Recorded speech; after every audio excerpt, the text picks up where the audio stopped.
Hello everyone, welcome to the legal research channel. मैं हूं महाश्वेता पटनायक। आज मैं आपके साथ CGST आर्ट के शेड्यूल 2 को डिस्कस करूंगी। कौन से एक्टिविटीज या ट्रांजैक्शंस सप्लाई ऑफ गुड्स है और कौन से एक्टिविटीज या ट्रांजैक्शंस सप्लाई ऑफ सर्विसेज है, इसे जानने के लिए शेड्यूल 2 को देखना होगा। ऐसे तो कुछ एक्टिविटीज़ को देख के हम बोल सकते हैं कि वो सप्लाई ऑफ गुड्स है या सप्लाई ऑफ सर्विसेज है, लेकिन ऐसे भी कुछ एक्टिविटीज़ होते हैं वो सप्लाई ऑफ गुड्स की तरह दिखते हैं लेकिन वो सप्लाई ऑफ सर्विसेज होते हैं। वैसे ही कुछ एक्टिविटीज़ देखने में सप्लाई ऑफ सर्विसेज लगता है लेकिन वो सप्लाई ऑफ गुड्स होता है। जहाँ पे गुड्स और सर्विसेज दोनों का सप्लाई किया जाता है उसे सप्लाई ऑफ गुड्स कहा जाएगा या सप्लाई ऑफ सर्विसेज कहा जाएगा। जैसे कि रेस्टोरेंट में आप खाना खाने के लिए जाते हैं, आपको खाना दिया जाता है, इसका मतलब खाना बेचा जा रहा है, that is sale of goods हो रहा है। GST आने से पहले सेल ऑफ फूड पर भाट लगता था और आप वहां बैठकर खाना खा रहे थे, वेटर्स आपको खाना सर्व कर रहे थे, यानी रेस्टोरेंट आपको सर्विस भी प्रोवाइड कर रहा था। इस सर्विस के लिए सर्विस टैक्स लगता था, यानी दो टैक्स लगता था।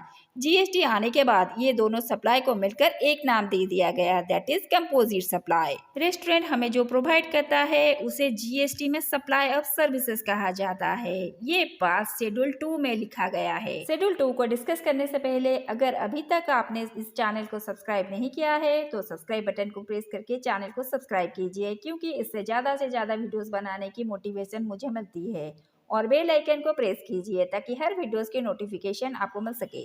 CGST आर्ट के सेक्शन 7 का सबसेक्शन 1 ये कहता है इससे कुछ सर्टेन एक्टिविटीज या ट्रांजेक्शंस है जो कि सबसेक्शन 1 के मुताबिक सप्लाई तो हैं, लेकिन क्या वो सप्लाई ऑफ गुड्स है या सप्लाई ऑफ सर्विसेज है, ये जानने के लिए हमें शेड्यूल 2 को रेफर करना होगा। सेक्शन 7 को मैं ऑलरेडी डिस्कस कर चुकी हूँ। अगर आपने उस वीडियो को नहीं देखा है तो चैनल के प्लेलिस्ट में जाकर उस वीडियो को देख लीजिएगा।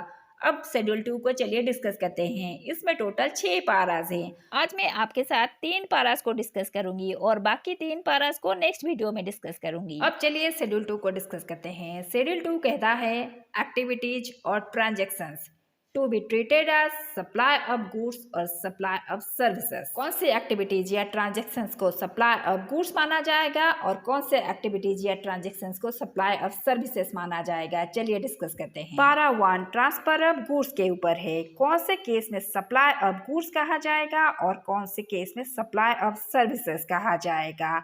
इसका पॉइंट ये कहता है any transfer of the title in goods is a supply of goods. ये कहता है जहाँ पे गुड्स के टाइटल को ट्रांसफर किया जाता है यानी ओनरशिप को ट्रांसफर किया जाता है उसे सप्लाई ऑफ गुड्स कहा जाएगा। एक एग्जांपल लेते हैं।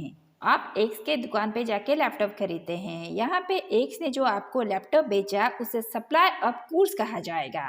जहाँ पे गुड्स के टाइटल को ट्रांसफर किया जाएगा उसे सप्लाई ऑफ गुड्स कहा जाएगा।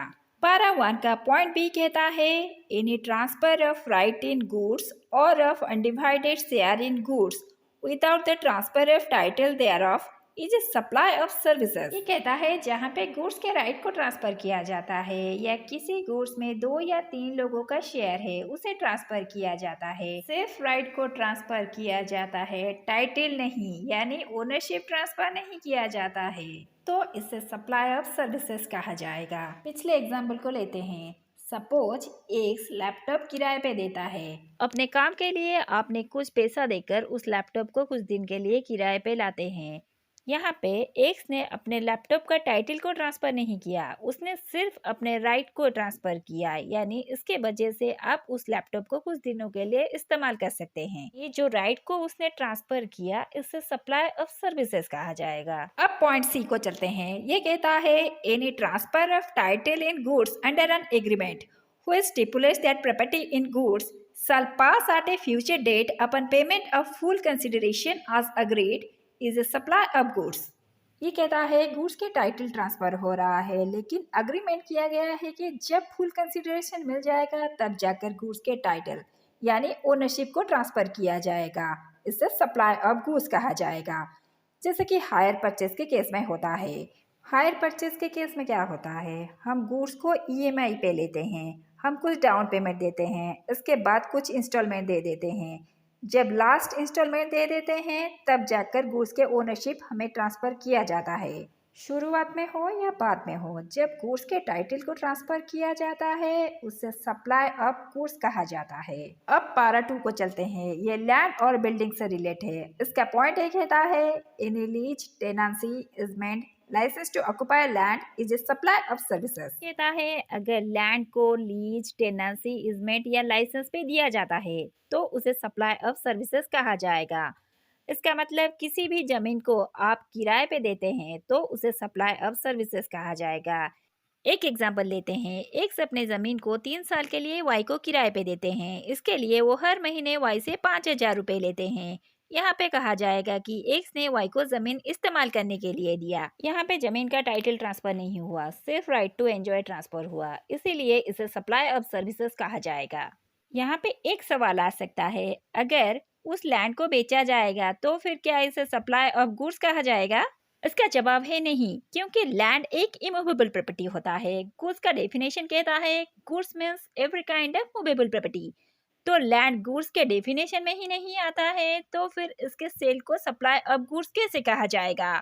इसीलिए सेल ऑफ लैंड जीएसटी के दायरे में ही नहीं आता है। अब पॉइंट बी को चलते हैं। ये कहता है एनी लीज और लेटिंग out of the building including A commercial, industrial और रेसिडेंशियल कम्प्लेक्स फॉर बिजनेस और कमर्स इधर होली और partly is a supply of services.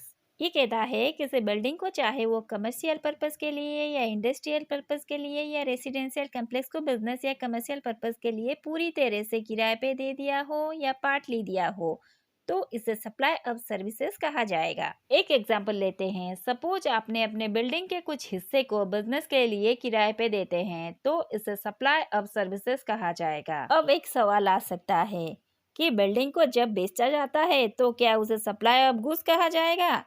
Building हो या लैंड हो, इसके सेल पर जीएसटी नहीं लगता है। ना तो ये सप्लाई ऑफ गुड्स है, ना तो ये सप्लाई ऑफ सर्विसेज है। ये बात शेड्यूल 3 कहता है। अब शेड्यूल 2 के पारा 3 को चलते हैं। ये ट्रीटमेंट और प्रोसेस के ऊपर है। ये कहता है एनी ट्रीटमेंट और process which is applied to another persons goods is a supply of services. यानी किसी और के गुड्स पे कोई ट्रीटमेंट या प्रोसेस किया जाता है तो उसे सप्लाई ऑफ सर्विसेज कहा जाएगा, जैसे कि जॉब वर्क के केस में होता है। अब आपके मन में सवाल आएगा कि ये जॉब वर्क क्या होता है? जब कोई गुड्स किसी को ट्रीटमेंट या प्रोसेस के लिए भेजा जाता है, जिसके पास भेजा जाता है वो ट्रीटमेंट या प्रोसेस करने के बाद आपके गुड्स आपको लौटा देता है। उस व्यक्ति ने जो काम करके आपके गुड्स को लौटा दिया, इसे सप्लाई ऑफ सर्विसेज कहा जाएगा। एक एग्जांपल लेते हैं। सपोज आप कोई मशीन मैन्युफैक्चर करते हैं। इसके लिए बहुत सारे स्टेजेस देके जाना पड़ता है। 2 स्टेज जाने के बाद 3rd स्टेज आपको आउटसोर्स करना पड़ता है। वो होने के बाद वो मशीन आपके पास आता है, आप उसमें और कुछ प्रोसेस करते हैं, उसके बाद जाके उसे सेल करते हैं। फर्स्ट स्टेज में आपने जिसे आउटसोर्स किया उसे जॉब वर्कर कहा जाता है, और उसने जो काम करके आपका गुड्स आपको लौटा दिया, उसने क्या किया? उसने सप्लाई ऑफ सर्विसेज किया। ये था पारा 3। आज मैं आपके साथ 3 पारास को डिस्कस की। पारा 1 ट्रांसफर ऑफ गुड्स से रिलेट है, पारा 2 लैंड और बिल्डिंग से रिलेट है, और पारा 3 ट्रीटमेंट या प्रोसेस से रिलेट है। नेक्स्ट वीडियो में बाकी 3 पारास को डिस्कस करूंगी। इसमें से कौन सा सप्लाई ऑफ गुड्स है या कौन सा सप्लाई ऑफ सर्विसेज है। आज के वीडियो को यहीं पे एंड करती हूँ। अगर आज के टॉपिक के ऊपर आपको थोड़ा सा भी डाउट है उसे कमेंट सेक्शन में जरूर लिख के दीजिएगा।